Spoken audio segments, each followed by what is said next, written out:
سورۃ الفاتحہ اور سورۃ الاخلاص کا ترجمہ مکمل ہو چکا تھا۔ کوئی ساتھی کھڑا ہو کے پہلے سورۃ الفاتحہ کا ترجمہ سنا دے۔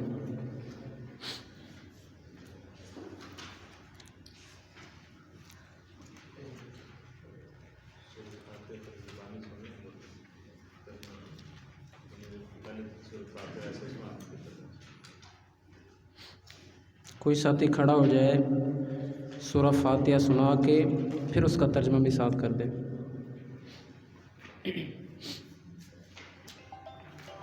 بسم اللہ الرحمن الرحیم الحمد للہ رب العالمین الرحمن الرحیم مالک یوم الدین ایاک نعبد و ایاک نستعین اہدنا الصراط المستقیم صراط الذین انعمت علیہم غیر المغضوب علیہم ولا الضالین آمین۔ یہ ہمارے دوست ماشاءاللہ نئے ہیں، انہوں نے ترجمہ نہیں پڑھا، کوئی اور ساتھی کھڑا ہو کے ترجمہ سنا دیں۔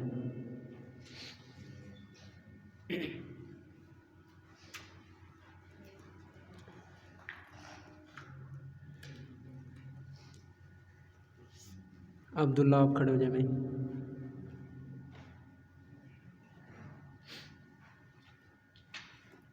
اعوذ باللہ من الشیطان الرجیم بسم اللہ الرحمن الرحیم الحمدللہ رب العالمین۔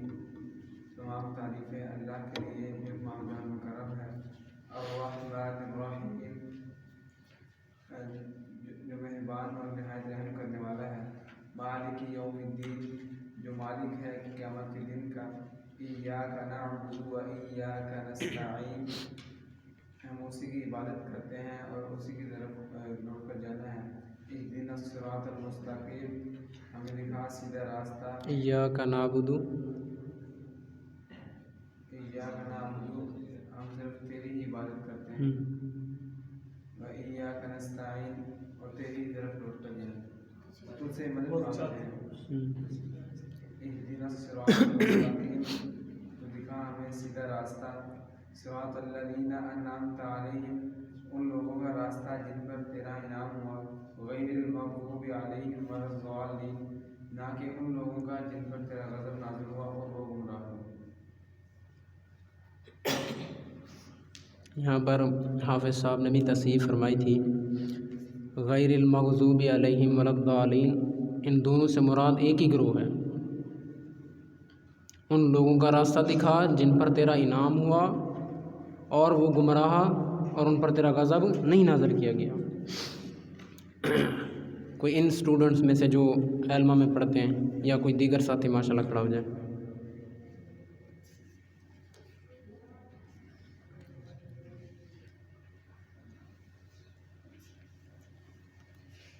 بسم اللہ الرحمن الرحیم الحمدللہ رب العالمین۔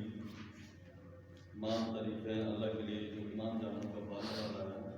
الرحمن الرحیم جو بڑا مہربان نہایت رحم والا ہے۔ مالک یوم الدین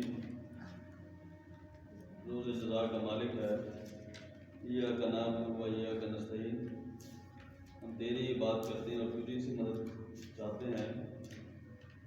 اہدنا الصراط المستقیم ہمیں سیدھا راستہ دکھا۔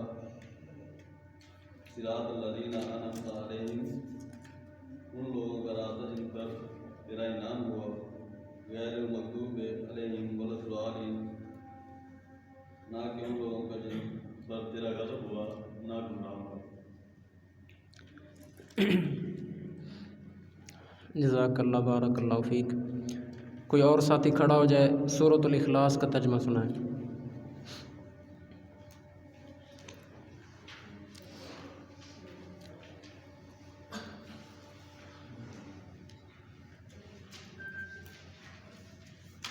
ہاں بھائی سلمان آپ کھڑے ہو جائیں۔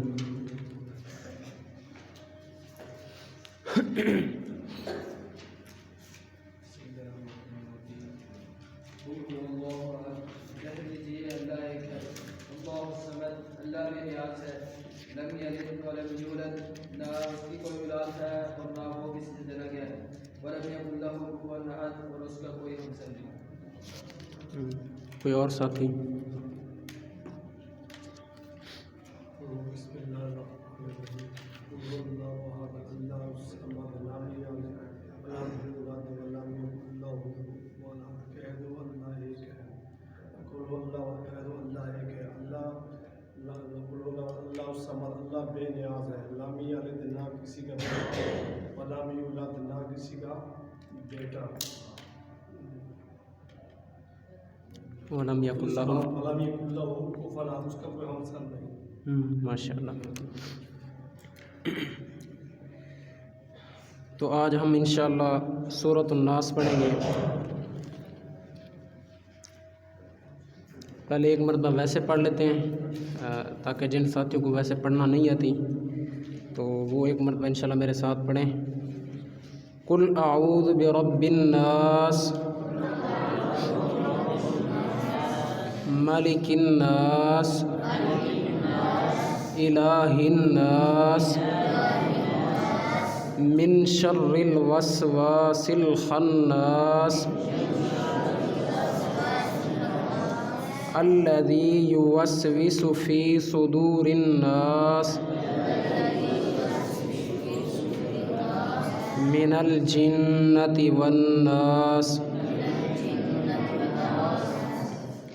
اب ترجمے کی طرف آتے ہیں۔ قل، آپ کہہ دیجئے، اعوذ، میں پناہ میں آتا ہوں، برب الناس، لوگوں کے رب کی۔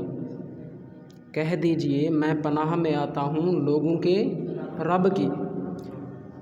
مالک الناس، لوگوں کا جو رب ہے اس کا تعارف کیا ہے؟ فرمایا مالک الناس، وہ لوگوں کا مالک ہے، بادشاہ ہے۔ الہ الناس، اور جو لوگوں کا رب ہے اس کا مزید آگے تعارف، الہ الناس، وہ کیا ہے؟ لوگوں کا معبود برحق بھی ہے۔ الہ الناس، لوگوں کا معبود برحق ہے۔ من شر الوسواس الخناس، کس چیز سے پناہ چاہیے؟ من شر الوسواس، بہت زیادہ وسوسہ ڈالنے والوں کے شر سے، الخناس، جو پیچھے ہٹ کر وسوسہ ڈالتا ہے، بہت زیادہ وسوسہ ڈالنے والے کے شر سے جو پیچھے ہٹ کر وسوسہ ڈالتا ہے۔ الذی یوسوس، فرما وہ جو وسوسہ ڈالتا ہے، فی صدور الناس، لوگوں کے سینے میں، لوگوں کے دل میں، من الجنۃ والناس، یہ وسوسہ ڈالنے والا جنوں میں بھی ہو سکتا ہے اور انسانوں میں سے بھی ہو سکتا ہے۔ تو اس صورت کے اندر اللہ تبارک و تعالی نے کچھ چیزیں ہمیں سکھائی ہیں۔ ان چیزوں میں سے پہلی چیز کیا ہے؟ اللہ تبارک و تعالی نے ہمیں ادب سکھایا ہے۔ ہمارے ہاں ادب کا بڑا فقدان ہے، ہم اپنے سے بڑے کا ادب نہیں کرتے، مجالس میں بیٹھے ہوتے ہیں بڑے عجیب و غریب طریقے سے۔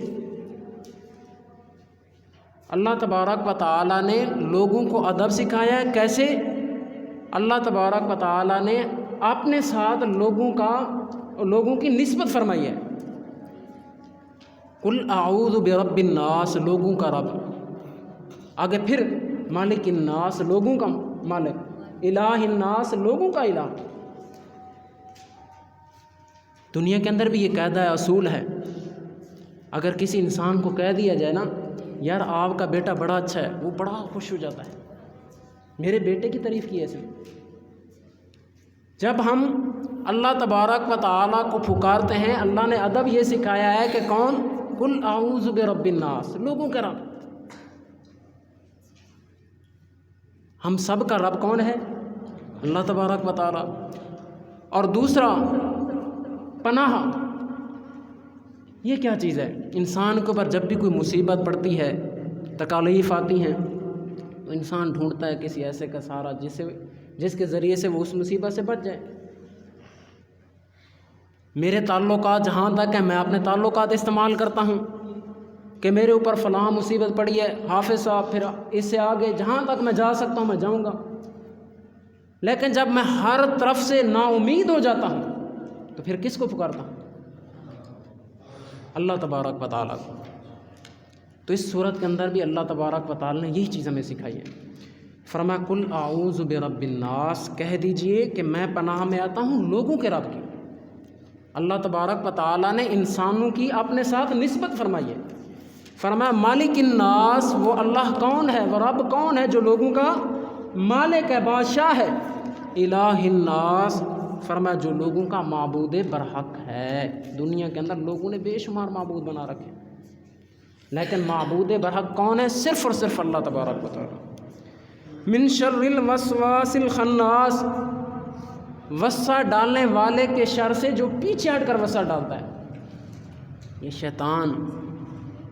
اس کے بارے میں صحیح البخاری کے اندر ایک حدیث بھی ہے، یہ نبی کریم صلی اللہ علیہ وسلم نے فرمایا کہ جب یہ شیطان نا مسجد سے اذان سنتا ہے تو فرمایا بھاگ جاتا ہے، غوز مارتے ہوئے ہوا خارج کرتے ہوئے بھاگ جاتا ہے، اذان ختم ہوئی دوبارہ آ جاتا ہے، پھر جب نماز کے لیے اقامت کہیں جاتی ہے تو پھر بھاگ جاتا ہے، اقامت ختم ہوئی پھر آ گیا، پھر انسان کے اندر خیالات ڈالتا رہتا ہے، ایسے کر رہا تیرا کیا حساب تھا، لین دین کیا تھا، وہ دنیا کے سارے معاملات ایک مرتبہ اس کو یاد دلا دیتا ہے، اور انسان اپنی نماز کے اندر سارا کچھ ہی کر رہا ہے، آخر کار ہوتا کیا ہے کہ سلام پھیرتا ہے، پتہ نہیں ہوتا کہ میں نے کتنی رکعتیں پڑھی۔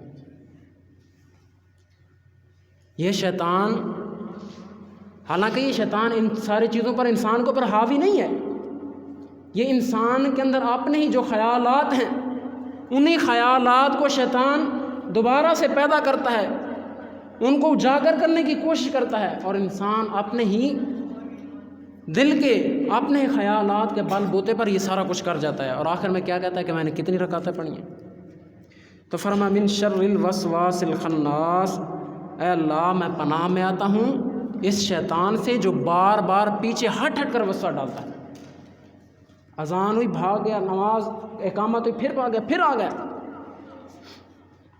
فرمایا الذی یوسوس فی صدور الناس، وہ شیطان جو وسوسہ ڈالتا ہے لوگوں کے سینوں کے اندر۔ یہ دل جو ہے نا، دل یہ ہر معاملے کے اندر ایک بہت بڑی چیز ہے۔ اگر انسان کا دل صاف ہو جائے، یقینی بات ہے کہ انسان اللہ تبارک و تعالیٰ کی جس طرح عبادت کر سکتا ہے، جو اس کے اندر لذت اور مٹھاس ہوگی جو وہ محسوس کر سکتا ہے، اس کی کیا ہی کہنا۔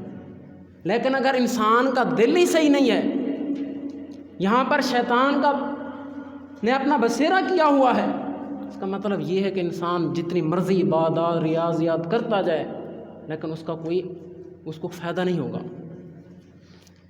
تو فرمایا الذی یوسوس فی صدور الناس، اس شیطان کا کام کیا ہے؟ یہ لوگوں کے دلوں کے اندر جا کے وسوسہ ڈالتا ہے۔ فرمایا من الجنۃ والناس، یہ وسوسہ ڈالنے والے جو ہیں یہ جنات میں سے ہیں اور لوگوں میں سے بھی ہیں۔ تو اس سورت کا ترجمہ مکمل ہوا۔ اللہ تبارک و تعالیٰ سے دعا ہے کہ اللہ تبارک و تعالیٰ ہمیں ہر وقت اپنی پناہ میں رکھے شیاطین سے، اور دنیا کے اندر جو انسانوں کی صورت میں اس طرح کے لوگ موجود ہیں شریر قسم کے، اللہ تبارک و تعالیٰ ان سے بھی محفوظ فرمائے۔